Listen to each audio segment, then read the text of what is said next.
সবাই কেমন আছেন? ভালো আছেন? আশা করি ছোটখাটো রেসিপিটা দেখবেন আমার। ডিম, আলু, পেঁয়াজ, তেলাপিয়া, 3 টুকরা তেলাপিয়া, 300 গ্রাম ডিম, 3টা পেঁয়াজ, একটা আলু, আদা রসুন, আদা না, রসুন, তেল, মরিচ, হলুদ, লবণ। অবশ্যই ভিডিওটা ভালো লাগলে শেয়ার করবেন। অবশ্যই আমি রেডি হয়ে গেলাম, তেল দিয়ে দিলাম, মাছ দিয়ে দিলাম। তো মাছ দেওয়ার পর মাছটা ভালো করে ভেজে নেবেন। ভাজার পর আপনারা খুব ভালো করে ভাজবেন। আর যদি আপনারা ভাজতে না মন চায়, ভাজা ছাড়াও রাঁধতে পারবেন। কিন্তু আমি আবার ভাজা মাছ ছাড়া খাই না। তো ভাজা মাছ দিয়ে আমি তরকারিটা তৈরি করুম, রেসিপিটা। তো অবশ্যই সবাই আমার ভিডিওটা দেখতেছেন আর আমার জন্য দোয়া করবেন। অবশ্যই আমার ভিডিওটা শেয়ার করবেন। মাছ ভাজা শেষ আমার। তো যে আলু, পেঁয়াজ, আলু আর সিম ওইখানে কাটা, পেঁয়াজ কাটা আছে আমার। তো চুলাটা নিভাই দিয়েছিলাম। চুলাটা নিভানোর পর এখন জ্বালাম। চুলাটা জ্বালায় দেওয়ার পর হালকা একটু তেলও দিব। তো চুলাটা জ্বালায় দিলাম, তেল আগেই ডালছিলাম। তো অবশ্যই সবাই আমার ভিডিওটা শেয়ার করবেন। তো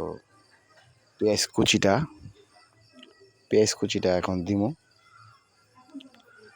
পেঁয়াজ কুচি দিয়ে দিলাম। দিয়া খুব সুন্দর করে লাড়াচাড়া দিবেন। লাড়াচাড়া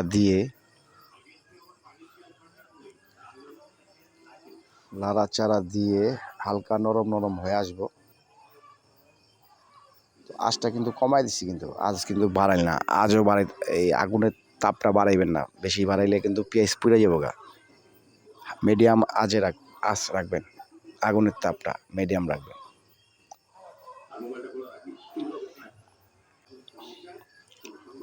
তো পেঁয়াজটা লাড়াচাড়া প্রায় নরম পর্যায়ে আইছে। এখন মরিচ নিব। মরিচ নিয়া, বাটা মরিচ দোকান থেকে কিনে আনছি, এগুলা বাটা মরিচ ডিবাতে রাখছি। তো আমার স্বাদ মতো আমি জাল দিলাম। হলুদ বেশি দেওয়া যাবে না, মনে রাখবেন। অবশ্যই হলুদ বেশি দেওয়া যাবে না। আর আপনি জাল বেশি খেলে বেশি দিতে পারবেন, সমস্যা নাই। কিন্তু হলুদ বেশি দিলে হলুদের একটা গন্ধ আসবে। তো আমি আমার পরিমাণ মতো আমি হলুদ দিব। হলুদ দেওয়ার পর আমি একটু লাড়বো চাড়বো, নাড়াচাড়া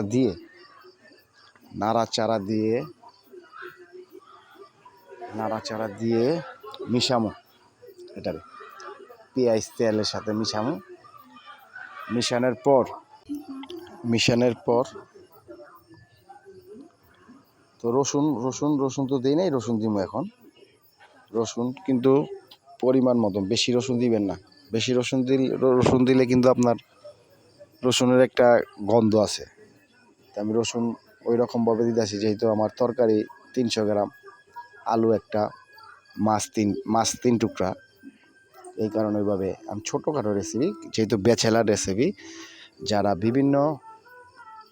বিভিন্ন ডিস্ট্রিক্টে কাজ করেন, এক ডিস্ট্রিক্টে আরেক ডিস্ট্রিক্টে যান। আপনার বাড়ি এক জায়গায়, আপনি কাজ করতেন আরেক জায়গায়। তো আপনার মনে করেন হোটেলে খাবার থেকে নিজে যদি পাকায় খাইতে পারেন, তো গ্যাস্ট্রিকের থেকে বাঁচবেন, রোগ বিমারিতে বাঁচবেন। নিজের খাবার নিজে পাকায় খাইবেন, সবচেয়ে চেয়ে ভালো। এই কাজটা শিখে রাখেন,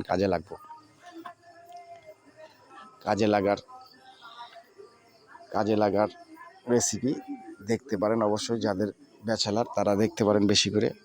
আর যারা প্রবাসীতে আছেন, তারাও নতুন প্রবাসী, তারা পাক শাক শিকার প্রয়োজন বেশি। ঠিক আছে। তো আমি আগুনের বাড়ায় দিলাম, তাপটা হালকা। পানিও দিছি, পানিও দেওয়া লাগছে, লবণ দিব। লবণও দিছি, লবণ এই দিতাছি, লবণ হালকা লবণ দিতে দিব। হ্যাঁ, লবণ স্বাদ মতন লবণ দেবো। লবণ দেওয়ার পর একটু নাড়াচাড়া দেবো।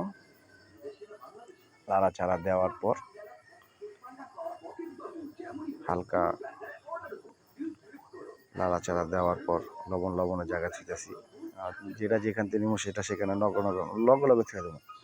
যেহেতু সামনে হাতের কাছে কিছু থাকলে দেখেছে লাড়াচাড়ার সাথে বা আমি খেয়াল করবো না, পড়ে যাবো গা আপনার জিনিসটিগুলো নষ্ট হচ্ছে। যদি আপনার লবণ মরিচ যদি আপনার পইড়া যায়, হাতের লাড়াচাড়া খায়, তার জন্য আমি জায়গা থুয়ে দিছি, যেখান থেকে নিচ্ছি এখানে থুইছি। অবশ্যই সবাই আমার ভিডিওটা শেয়ার করবেন, ভালো লাগলে অবশ্যই শেয়ার করবেন। ভিডিওটা কেউ টানবেন না, দয়া করে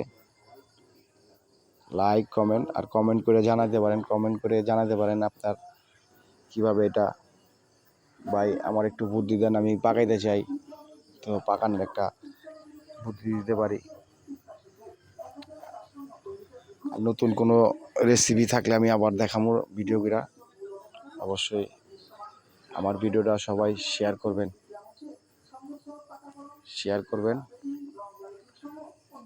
অবশ্যই যারা ব্যাচেলারের জন্য সম্পূর্ণ ভিডিওটা দেখবেন। দেখার পর আমার রেসিপিটা যদি ভালো লাগে সবাই আমার ভিডিওটা অবশ্যই শেয়ার করবেন। আশা করি সবাই ভালো আছেন, ভালো থাকেন, সুস্থ থাকেন, এই কামনা করি। ভিডিওটা অবশ্যই ভালো লাগলে শেয়ার করবেন। আর আমি তো আমার রান্না সবার চেয়ে ভালো করবার চেষ্টা করি, কিন্তু এই যে প্রায় কাছাকাছি গনায় গেছে। এই যে বলক দিয়েছে, এখন সিম আলু ঢেলে দেবো। ঢালার পর ভালো করে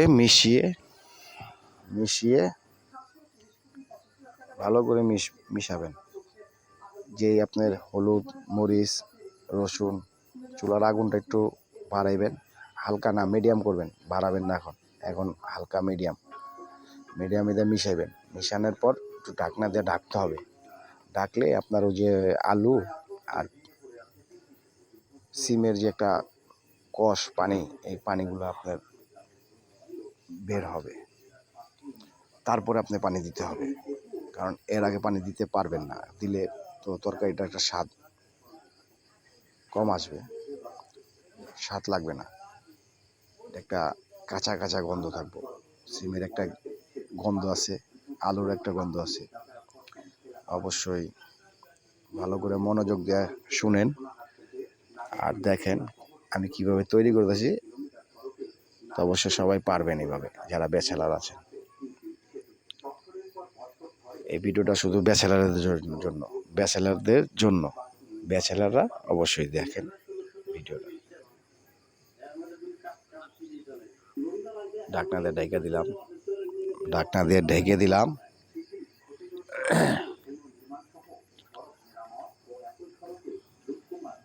পানি যখন দিব তখন আপনার চুলার আঁচটা একদম বাড়াই দেবো, মানে চুলার তাপ বাড়াইতে দেবো। যখন পানি দেবো ঢাকনা দেওয়া অবশ্যই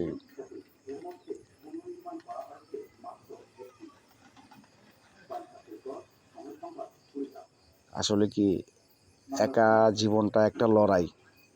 এই লড়াই যারা জয় করতে পারে তাদেরকে বলা হয় স্বাধীনতার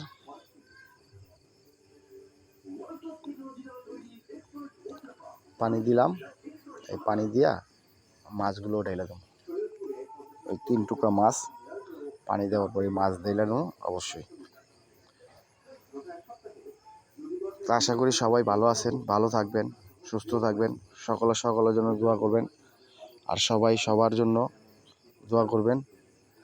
আর আমার জন্য সবাই দোয়া করবেন। আর আমি নতুন ভিডিও নিয়ে আসবো আবার একটা রেসিপি নিয়ে। তো অবশ্যই আমার ভিডিওটা সবাই শেয়ার করবেন, আর ভুল টুল হইলে আমার মাফ করে দিবেন। তো ভিডিওটা ভালো লাগলে অবশ্যই সবাই শেয়ার করবেন। এই মাছগুলো দিতেছি, দেওয়ার পর ঢাকা দেবো। আমার এই শেষ ভিডিও এখানেই সমাপ্ত দিতেছি। ঢাকনা দেওয়ার পর আমার সমাপ্ত। তো আগামী রেসিপিতে আপনারা ওয়েলকাম জানাইতেছি। আগামী রেসিপির আগামীর পর্ব, আগামীর ভিডিও অবশ্যই আপনারা আমার সামনের ভিডিওটা দেখবেন। সামনে যে ভিডিওটা ছাড়বো ওই ভিডিওটা দেখেন, সামনের রেসিপি। আসসালামু আলাইকুম, সুস্থ থাকেন, সকলের প্রতি সকলে দোয়া করবেন। আসসালামু আলাইকুম।